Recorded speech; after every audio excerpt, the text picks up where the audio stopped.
Hello everyone, welcome back to my channel. This is Jhansi.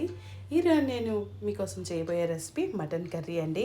చాలా ఈజీగా చాలా టేస్టీగా మటన్ కర్రీ ఎలా చేయాలి, ఎస్పెషల్లీ బిగినర్స్ కోసం ఈ వీడియో అండి. చూడండి, ఫస్ట్ దానికోసం 1/2 కిలో మటన్ తీసుకున్న ఉప్పు, పసుపు, కారం, బేసిక్ ఎలిమెంట్స్ మాత్రమే వేసి చక్కగా మ్యారినేట్ చేసుకున్నాను. Minimum 20 to half an hour వస్తే ఇంకా మంచిది. సో దాన్ని పక్కన పెట్టేసుకోండి కవర్ చేసి. ఇప్పుడు వెడల్పాటి ప్యాన్ తీసుకోండి, కుక్కర్లోనే వండుకోండి, బాగా ఉడుకుతుంది. సో కుక్కర్లో 3 స్పూన్స్ ఆఫ్ ఆయిల్ వేసుకున్న, 1/2 స్పూన్ ఆఫ్ జీలకర్ర వేసుకొని వేయిస్తున్నా.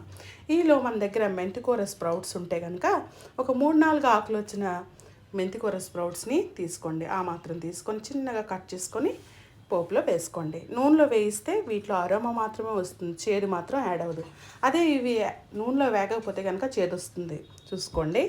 అలాగే 2 మీడియం సైజు ఆనియన్స్ని కట్ చేసి వేసుకున్నాను. ఇప్పుడు బాగా ఇవి ఫ్రై అవుతుండగానే ఒక 4 పచ్చిమిర్చి, అలాగే కొంచెం కరివేపాకు కూడా యాడ్ చేసుకున్నా. ఇవి చక్కగా ఫ్రై అవ్వండి. ఇవి కొంచెం బ్రౌనిష్ రెడ్ రాగానే అల్లం వెల్లుల్లి పేస్ట్ కూడా యాడ్ చేద్దాం.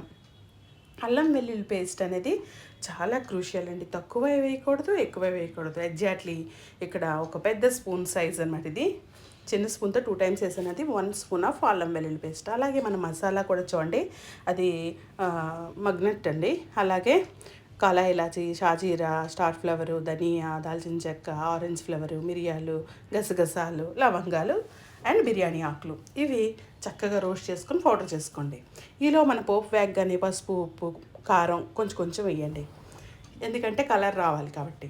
తర్వాత మనం మటన్ని మ్యారినేట్ చేసుకున్న దాన్ని చక్కగా యాడ్ చేసి బాగా ఫ్రై చేయాలండి. మినిమం 10 మినిట్స్ లో ఫ్లేమ్ మీద పెట్టి ఆయిల్ పక్కకు వచ్చేటట్టు బాగా రోస్ట్ చేయండి. తర్వాత 1/2 స్పూన్ ఆఫ్ మనం వేయించుకున్న మసాలాని కూడా, గరం మసాలాని యాడ్ చేయండి. తర్వాత ఇంకా ఫ్రై చేస్తూనే ఉండండి. సో మినిమం 10 మినిట్స్ అయితే దాన్ని ఫ్రై చేయండి. తర్వాత కాశ్మీరీ లాల్ మిర్చిని కొంచెం యాడ్ చేసి ఇక్కడ ఓన్లీ ఫర్ ది కలర్ ఉంది, కలర్ బాగా వస్తుంది. అండ్ ఇప్పుడు వేడి నీళ్ళు కొంచెం యాడ్ చేసుకోండి. ఈ మటన్ ముక్కలన్నీ ములిగేటట్టు చూసుకోండి. ఇప్పుడు చక్కగా మూత పెట్టుకొని ఆ నీరు కొంచెం వేడెక్కాక మాత్రమే మూత పెట్టండి.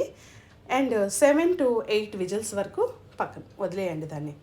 7 to 8 విజిల్స్ అయిపోయాక చాలా బాగా ఉడికిపోయిందండి. ఈ టైంలో మనం కొంచెం కొబ్బరి పొడిని యాడ్ చేసుకోండి. అలాగే కొంచెం గరం మసాలా కూడా యాడ్ చేసుకోండి. అలాగే కొత్తిమీరని కూడా యాడ్ చేసుకున్నా. ఉప్పు, కారం అన్నీ చూసుకున్నా. చాలా చాలా టేస్టీగా, చాలా టెండర్గా ఉందండి మటన్.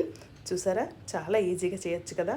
సో మీరు తప్పకుండా ట్రై చేయండి. ఫీడ్బ్యాక్ కూడా కామెంట్ రూపంలో చెప్పండి. సబ్స్క్రైబ్ చేయండి.